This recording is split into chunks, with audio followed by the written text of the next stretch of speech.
Поранешниот министер Милјана Киевски од синоќа е дома. Судот само за неполни 3 дена ја приначи првичната одлука и мерката притвор му ја замени со куќен притвор.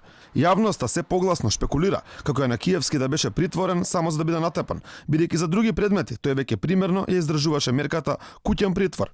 Но во шутка остана поранешниот министер Спиро Ристовски, кој исто така беше мета на напад на обвинети за кумановските настани. И додека затворските власти испитуваат каде потврдил системот или поранешните министри намерно биле претепани, дел од албанските медиуми објавуваат писмо од членови на кумановската група обвинети за настаните во диво населје и тврдат дека се упатуваат нови закани кон поранешни функционери на ВМРО ДПМН.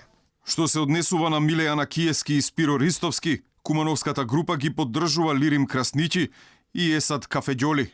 Овој пат ги претепавме затоа што не испровоцираа. Следниот пат кога ќе ни паднат враце, ќе ги претепаме и без да не провоцираат. Тие беа на власт кога ние бевме убивани и малтретирани. Не забораваме. Јана Киевски и Ристовски не се единствените кои добија закани од кумановската група. Закани стигнуваат и до други поранешни функционери од ВМРО ДПМН, меѓу кои Никола Груевски, Сашо Мјалков и Гордана Јанкуловска, а се испраќаат и за лица од ДУИ, меѓу кои лидерот на партијата Али Ахмети.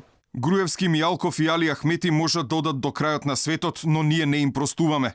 Знаеме дека сме во затвор и може да не убијат сите, но ако не ги најдеме ние, ќе ги најдат нашите другари и роднини. Првиот човек на ВМРО ДПМН, Христијан Мицковски, вели дека овие закани за неговите сопартици се кукавички потек и слугување на Зоран Заев. Луѓето, претпоставувам, се обидуваат од внатре да му слугуваат на деспотот Заев, притоа на девајки се гледаат каква е реалноста, дека он може со неколку потези да измени закони доколку тоа му е неопходно на него и на тие околу него. Претпоставувам барат определена милост од деспотот Заев, за да може што побрзо да излезат од таму или нешто друго да се случи.